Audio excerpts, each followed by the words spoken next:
আসসালামু আলাইকুম everyone, welcome back to my channel. সামনে রমজানের এই আয়োজনে আমি আজ নিয়ে এসেছি বেসন তৈরির রেসিপি নিয়ে। বেসন তৈরি করার জন্য আমি এখানে হাফ কেজি ছোলার ডাল নিয়ে নিয়েছি। আপনারা চাইলে বুটের ডাল দিয়েও এই বেসনটি তৈরি করে নিতে পারেন, আবার চাইলে ছোলার ডাল খেসারির ডাল মিক্স করেও বেসনটি তৈরি করে নিতে পারেন। কিন্তু ছোলার ডাল দিয়ে বেসনটি তৈরি করলে এটার টেস্ট খুব বেশি ভালো আসে। তাহলে চলুন আর দেরি না করে এবার বেসন তৈরির কাজ শুরু করি। এখানে আমি চুলায় একটি প্যান বসিয়ে দিয়েছি। চুলার তাপমাত্রা মিডিয়াম রেখে ডালগুলো একটু হালকা ভেজে নেব।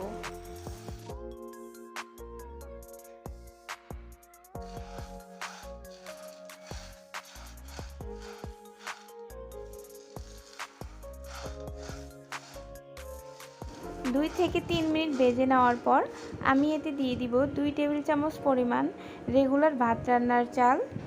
অনেক সময় দেখা যায় অনেকে বেসন গোলা তৈরি করার সময় এতে কিছু চালের গুঁড়া ব্যবহার করে, যাতে বেসনের তৈরি খাবারগুলো অনেক মুচমুচে হয়। তাই আমি বেসন তৈরি করার সময় কিছু চাল দিয়ে দিলাম।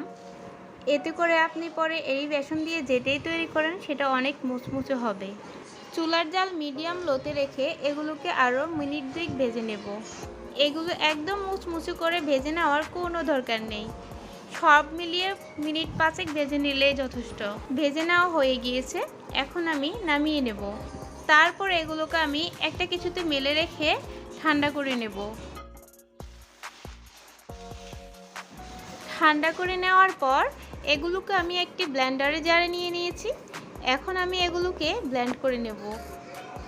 এগুলোকে আপনারা যে কোনো ব্লেন্ডার দিয়ে ব্লেন্ড করে নিতে পারেন। তাছাড়া আমরা চাল ডালটা ভেজে নিয়েছি, তাই এগুলো যে কোনো ব্লেন্ডার দিয়ে খুব সহজেই ব্লেন্ড করে নিতে পারবেন। এই যে দেখেন, এগুলো 1 মিনিটের মতো ব্লেন্ড করে নেওয়ার পর কতটা মিহি হয়ে গিয়েছে। এখন একটি চালনি দিয়ে এগুলোকে ছেলে নেব। বেসনগুলো ছেলে নেওয়া হয়ে গিয়েছে। সম্পূর্ণ বেসন থেকে এইটুকুন দানা বের হয়েছে। আপনারা চাইলে এগুলোকে আবার একটা ব্লেন্ডার জারে দিয়ে ব্লেন্ড করে নিতে পারেন। বাস, এই তো হয়ে গেল আমাদের ঘরোয়া বেসন তৈরি।